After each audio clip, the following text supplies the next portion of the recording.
টানে দিলাম পাড়ি অচিন পথে আপনে ছাড়ি পেছন ফেলে উঠান বাড়ি প্রিয় মুখা স্মৃতির সারি মনে বলে জল ভিড়ে আবার স্বপ্ন যাবে বাড়ি আমার আলোর পথে নতুন দিশায় মনে বলে জল ভিড়ে আমার স্বপ্ন যাবে বাড়ি আমার স্বপ্ন যাবে বাড়ি আমার।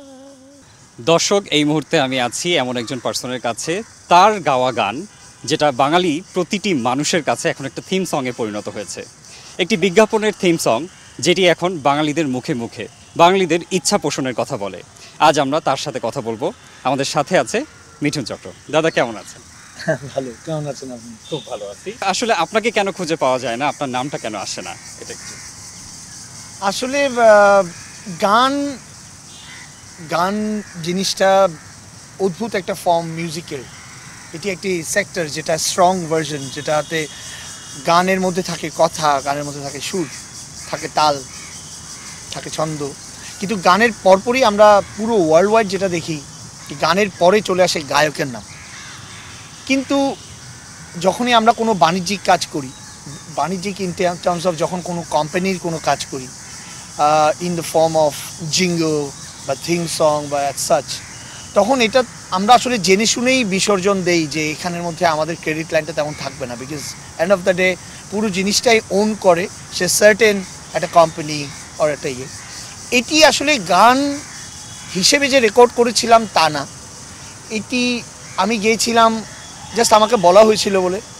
হাবিব ভাই আমাকে বলেছিল যে একটা গান আছে, আমি ট্রাই করতে চাই তোমার ভয়েসে, যদি থাকে তো থাকলো, না থাকলে কিছু করার নেই, বিকজ অলরেডি কোম্পানি থেকে একটা ডিসাইডেড ভয়েস ওখানে ছিল। তো আমি আসলে ওটাতে তেমন একটা গাইতে ইচ্ছে প্রকাশ করছিলাম না, ওই সময়টা আমার খুব অনেক টার্বুলেন্স যাচ্ছিল।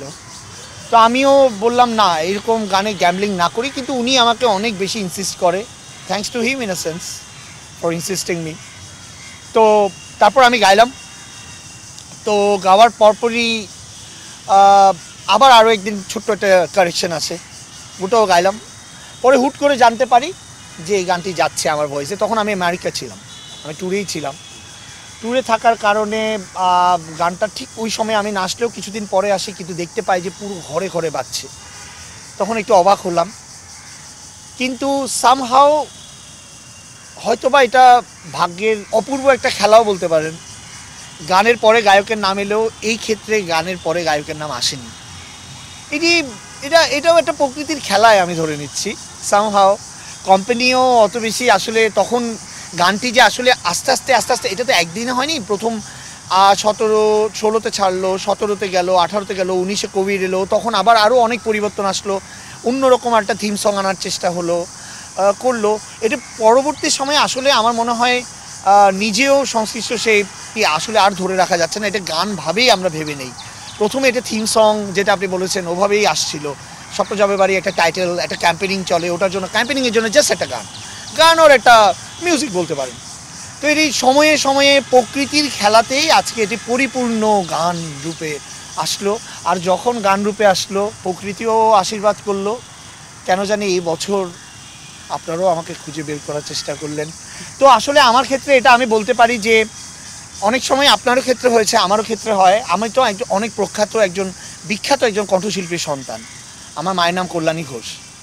তো এই ক্ষেত্রে দুটো হয়, একটা হচ্ছে আমার চট্টগ্রামে যখন যাই সবাই আমাকে দেখেই, বা বাংলাদেশেও, যেটা কল্যাণী ঘোষের ছেলে। আবার অনেক ক্ষেত্রে এটা হয় না, অনেক ক্ষেত্রে হয়, যেটা আমার জীবনে হয়েছে অনেকবার, কেউ আমাকে দেখলো, আমি বাজালাম, আমাকে দেখে বলল, এই তোমার চেহারার সাথে তো কল্যাণীদের চেহারার মিল আছে, তুমি কি ওনাকে চেনো? তখন আমি বলি আমি কল্যাণী ঘোষের ছেলে। সো এই ক্ষেত্রে ওটাই হলো। স্বপ্ন যাবে বাড়ি প্রথমে কে গাইলো এটা জানলো না, কিন্তু স্বপ্ন যাবে বাড়ি শুনে ভাবলো এটা কে গাইতে পারে। তো আমার সন্তানকে দেখে যদি আমার কথা মনে পড়ে তাতেই আমি খুশি।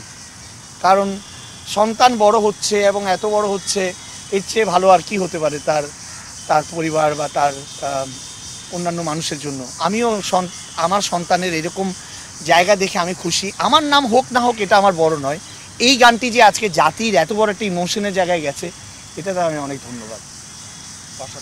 বর্তমানে আপনার কাজ সম্পর্কে শুনবো, আপনি কি করছেন এবং ফিউচারে আপনার প্ল্যান কি? আসলে আমি একজন ঢোলওয়ালা, আমি ঢোল বাজাই, আমি একজন জাস্ট নর্মাল একটা ঢুলিওয়ালা। এর চেয়ে বেশি পরিবেশ বা পরিচয় আমার নেই, আর আমি দিতেও চাই না। কারণ ঢোল কাঠ দিয়ে বানানো হয়, সেই কাঠ প্রকৃতি থেকে আসে, সেই কাঠকে বুকে জড়িয়ে আমি বাজাই। এর চেয়ে বেশি তো আর খুশির কিছু হতে পারে না। তো ঢুলিওয়ালা আমি ছোট্ট ছোট্ট ছোট্ট ছোট্ট বুনে বুনে বুনে বুনে লাস্ট অনেক দিন ধরে বুনছি। রিসেন্টলি আমি কাজ করেছি সপ্তজাবের বাড়ির পর। আমার আলোচিত যদি আমার দীর্ঘদিনের সাথী, আমার বন্ধু, আমার প্রাণের মানুষ ইমন চৌধুরীর সাথে আমি অনেকগুলো ফিল্মে রিদম অ্যারেঞ্জ করেছি, যেটা অনেকগুলো আপনাদের জানা, যেমন সাদা সাদা কালা কালা, 8টা বাজে দেরি করিস না, টেকা পাখি। তারপর আমার আসলো কোক স্টুডিও বাংলা, যেখানে অপূর্ব একটা আমি সুযোগ পেলাম আবার নিজেকে ভিন্নভাবে ভাঙতে। সেটা আমি করেছি বা করছি এখনও।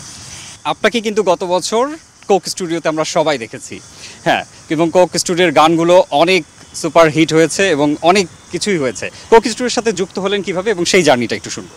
কোক স্টুডিওর সাথে যুক্ত করার পেছনে একজনই আমাকে সবচেয়ে বেশি ইন্সপায়ার করেছেন এবং তিনিই সব কিছু আমার জন্য। One of the mentor I look up to is Arnab da, Sayan Chowdhury Arnab. খুবই একজন মুডি মানুষ। হুট করে একদিন ফোন দিল, মিঠুন আমার সাথে একটু দেখা করো। অদিত দা ইজ অ্যানাদার মিউজিক ডিরেক্টর, ও আমাকে ডাকলো, গেলাম, বলল আমাদের কোক স্টুডিও আসছে, চলো কাজ শুরু করি। এই বলেই এক সপ্তাহের মধ্যে কাজ শুরু করে দিলাম। আর আজকে পর্যন্ত আমি যা করেছি প্রতিটা জিনিস ওনার আদেশেই, ওনার ডিরেকশনে। আর উনি আমাকে সেই স্বাধীনতাটুকু দেয় যে গানের মধ্যে ছন্দের যে বিশ্লেষণটা, আমি বারবার বলি যে দেখুন, গান বাজনা শুধু এন্টারটেইনমেন্টের পারপাস নয়, কারো প্রেমের, কারো বিরহের, কারো জীবনের গল্প বলার জন্যই শুধু গানের সৃষ্টি তা নয়। গান, এই সঙ্গীত এর চেয়ে অনেক বড় একটা জিনিস। সঙ্গীতের দুটো জিনিস দিয়েই আমার জীবন গঠন, আপনার জীবন গঠন। একটা হলো ছন্দ, আরেকটা হলো সুর। অর্থাৎ আমাদের মনে যখন ছন্দ আকারে এই হৃৎপিণ্ডটা বারবার করে বিপ করা শুরু করে, তখন আপনার মুখ দিয়ে স্বর বের হয় সঙ্গীতের মতো। আর যেদিন এই ছন্দটা বন্ধ হয়ে যাবে, আপনি আর সেদিন কথা বলতে পারবেন না। তো আপনার শরীরেই কনস্ট্যান্ট 24 আওয়ার্স কিন্তু একটি সঙ্গীত বহমান। তো সঙ্গীত কিন্তু ওই সামান্যটুকু ওই আপনাকে এন্টারটেইন করার জন্য থেকেও প্রকৃতির বিভিন্ন জিনিস সঙ্গীতে পরিবেষ্টিত। তো একটি গানের মধ্যেও কিন্তু ছন্দ তার নিজস্ব একটা বক্তব্য রাখে। আমার চেষ্টা থাকে ওই বক্তব্যটাকেই ফুটিয়ে তোলা। শুধু জাস্ট ছন্দের মতো বাজালাম তা নয়, ওটা কেন বাজাচ্ছি, কী কারণে বাজাচ্ছি, এটা আমার একটা চেষ্টা থাকে করার। কোক স্টুডিও আমাকে ওটা করার সুযোগ করে দিয়েছে। কোক স্টুডিও বাংলা আমাকে, আমি ছোট্ট একটা ড্রামারকে অর্ণব দা ওই সুযোগ দিয়েছে যে মিঠুন তুমি কি বাজাতে চাও, কেন বাজাতে চাও, করো, দেখা যাক কী হয়। তো সেই ছোট্ট জায়গা থেকে আজকে কোক স্টুডিও বাংলা পুরো বিশ্ব জুড়ে জায়গা করে নিয়েছে। সিজন 3 অলরেডি করলো সবাই। এই চেয়ে বড় পাওয়া আর কী থাকতে পারে বলুন, আমার মতো একটা ছোটো ঢুলিওয়ালা। এবং দর্শকদের উদ্দেশ্যে এবং আরটিভির উদ্দেশ্যে যদি কিছু বলেন। আমার আরটিভির সাথে সম্পর্ক জীবনের প্রথম দিন থেকে। কারণ এই আরটিভি মিঠুন চক্রকে বানানোর পেছনে অনেক বড় ভূমিকা রেখেছে। কেন বলি, 2005-এ 2004-এর দিকে আপনার মনে আছে কিনা জানি না, শ্রদ্ধেয় আয়ুব বাচ্চু, যিনি আমাকে জন্ম দিয়েছেন এই ঢাকা শহরে অ্যাজ এ মিউজিশিয়ান, সেই লিজেন্ডারি মিউজিশিয়ানের হাত ধরে আমি আর মিউজিক করি। আর মিউজিক দিয়ে আরটিভি অনেক বড় জায়গা করে নেয় মানুষের হৃদয়ে। কারণ আজকে যাই আমরা দেখছি না কেন, বিভিন্ন ভার্সন অফ মিউজিক, বিভিন্ন চ্যানেলে যা হচ্ছে, তার শুরুই হয় কিন্তু আর মিউজিক থেকে। আর আরটিভিতে সে ছোট্ট যখন আমি 19 কি 20 বছর, তখন আমি এটা বাজাই। তো সেই জায়গা থেকে আরটিভির সাথে কখনো ওভাবে করে কৃতজ্ঞতা জানানো হয়নি। ধন্যবাদ আরটিভি, সে আর মিউজিকের কারণে এই ছোট্ট মিঠুনের জন্ম হয়েছিল। আর আজকে বলতে চাই, সে আরটিভি আমার কাছে এসছে সুন্দর একটা সুযোগ নিয়ে। আবারও ধন্যবাদ আপনাকে, আরও আপনার কাছে গিয়ে আরও সঙ্গীত করতে চাই। আর আমার দর্শক যুবকদের একটাই বলবো, ছন্দে নিঃশ্বাস, বাঁচাই ছন্দ, চলি ছন্দে, জীবনী ছন্দ। ছন্দকে আঁকড়ে ধরুন, গান বাজনা শুনুন না শুনুন এটা মুখ্য বিষয় নয়, ছন্দে ছন্দে নিঃশ্বাস নিন, ছন্দে ছন্দে হাঁটুন, ছন্দে ছন্দে গেয়ে বাড়ান, ছন্দে ছন্দে নাচুন, তাতেই জীবন সঙ্গীত রূপে আপনার জীবনে ধরা দেবে। তো এটাই করতে করতে ছন্দে ছন্দে ছন্দে ছন্দে স্বপ্নকে নিয়ে বাড়িতে যান, আর ছন্দে ছন্দে ছন্দে ছন্দে আবার বাড়ি থেকে ফিরে আসুন নিরাপদে। ধন্যবাদ। অনেক ধন্যবাদ দাদা। সবশেষে আমরা আর যে কোনো একটা গান গেয়ে শেষ করব। আমি চট্টগ্রামের ছেলে, চাটগা আমার হৃদয়, আমার চামড়া, আমার সব কিছু। তাই এই চট্টগ্রামের গান যেটা আমি গেয়েছিলাম আবারও শোনাতে চাই। চিটাগংয়ে আপনারা আসুন, বেরিয়ে যান। সেটা হচ্ছে দাওয়া দিলাম তোরে চাটগা বেড়াইতে আইও ও বন্ধু রে, কত সুন্দর চাটগা আইলে তুই ন ভুলি বাসাইও বন্ধু রে, আইলে তুই ন ভুলি বাসাইও।